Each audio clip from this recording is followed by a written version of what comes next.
Assalamualaikum warahmatullahi wabarakatuh. Alhamdulillahirabbil alamin, wassalatu wassalamu ala asrafil anbiya'i wal mursalin, sayyidina wa maulana Muhammadin wa ala alihi wa sahbihi ajma'in. Bagaimana kabarnya anak-anak semuanya? Semoga semua dalam keadaan sehat dan selalu dalam lindungan Allah. Berjumpa lagi dengan saya dalam pelajaran Pendidikan Agama Islam kelas 5. Pada kesempatan kali ini kita akan belajar cita-citaku menjadi anak soleh. Mari kita berdoa terlebih dahulu agar kita mendapatkan ilmu yang bermanfaat dan mudah memahami materi. Bismillahirrahmanirrahim. Raditu billahi rabba wa bil islami dina wa bi Muhammadin nabiyya wa rasula. Rabbi zidni ilma warzuqni fahma. Amin. Anak-anak semuanya, apakah kamu pernah mendengar ada orang yang bercita-cita menjadi anak soleh? Biasanya kalau ada anak ditanya, apa cita-citamu nak? Jawabannya selalu menjadi dokter, atau menjadi insinyur, atau menjadi pilot. Nah, pelajaran kali ini menampilkan sesuatu yang baru, yang dipelopori oleh seorang anak bernama Amin. Si Amin bercita-cita menjadi anak soleh, walaupun kelak menjadi dokter, tetapi harus menjadi dokter yang soleh, atau insinyur yang soleh, atau pilot yang soleh. Soleh artinya baik. Anak soleh berarti anak yang baik. Di antara ciri-ciri anak soleh adalah taat kepada Allah, jujur, hormat dan patuh pada orang tua dan guru, setia kepada kawan, serta menghargai sesama. Nah, kita akan belajar beberapa ciri anak yang soleh.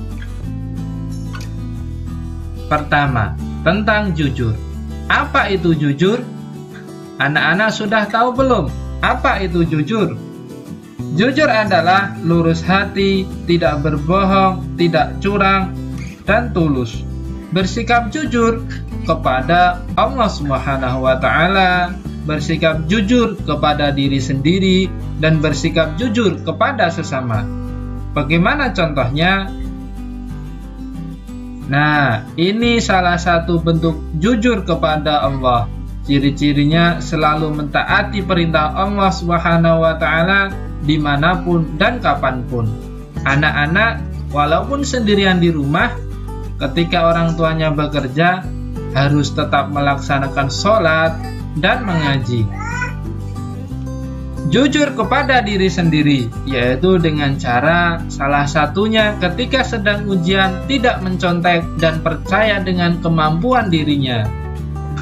Kemudian jujur kepada sesama. Ini adalah salah satu contoh siswa SD kelas 5 sedang mengembalikan sisa uang belanja kepada ibunya. Contoh lainnya ketika anak-anak menemukan uang temannya terjatuh di lapangan, harus dikembalikan kepada pemiliknya. Bersikap jujur tentu ada manfaatnya. Apa manfaat jujur?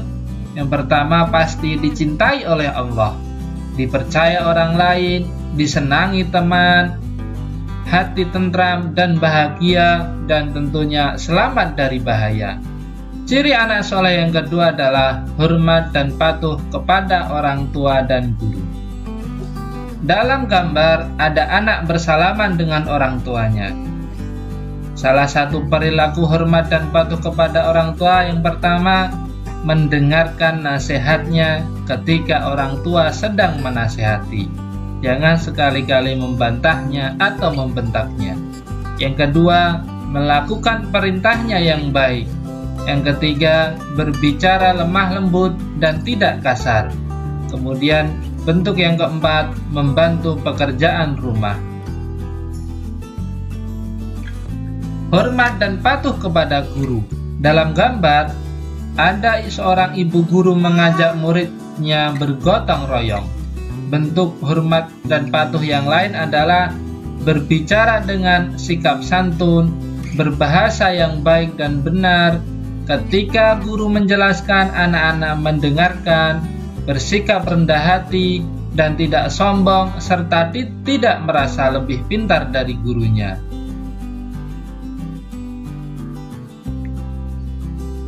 Ciri anak soleh yang ketiga adalah saling menghargai sesama. Dalam gambar kita lihat ada 6 orang anak dengan suku yang berbeda-beda. Mereka terlihat rukun dan saling menghargai. Bentuk menghargai yang pertama, menghargai pendirian orang lain. Dalam gambar ada seorang anak sedang melaksanakan sholat. Di dalam agama Islam terdapat sedikit perbedaan dalam beribadah. Misalnya dalam ibadah sholat subuh, ada yang melakukan doa kunut dan ada yang tidak melakukannya. Semua itu tergantung pada pendirian masing-masing.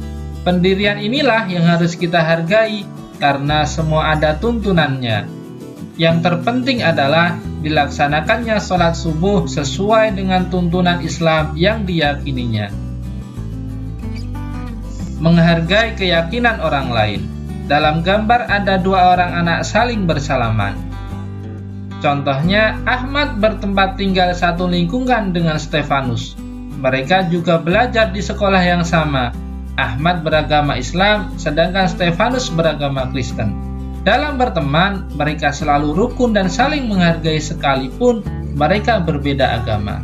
Nah anak-anak, walaupun dalam satu sekolahan ada yang berbeda agama atau dalam lingkungan desa ada yang berbeda agama, kita harus saling menghargai dan tidak memusuhi.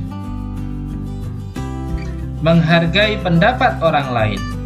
Dalam gambar ada 7 orang siswa sedang belajar kelompok. Dalam belajar kelompok, masing-masing siswa mengemukakan pendapatnya tentang bagaimana seharusnya bersikap terhadap orang tua. Sebagai contoh, dalam belajar kelompok yang dipimpin oleh Ahmad sebagai pemimpin diskusi cukup bijaksana. Semua pendapat dihargai dan dihimpun secara tertulis.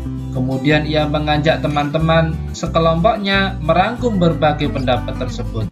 Nah anak-anak, ketika sedang belajar kelompok, tentunya harus saling menghargai pendapat sesama teman dan tidak memaksakan kehendaknya sendiri. Kita sudah belajar tentang ciri-ciri anak yang soleh, diantaranya bersikap jujur, hormat dan patuh pada orang tua dan guru, dan saling menghargai sesama. Selanjutnya kita akan mengerjakan tugas. Nomor 1. Apa pengertian jujur? Nomor 2. Apakah ciri-ciri anak soleh? Nomor 3. Sebutkan contoh sikap hormat dan patuh kepada orang tua. Nomor 4. Sebutkan contoh sikap hormat dan patuh kepada guru.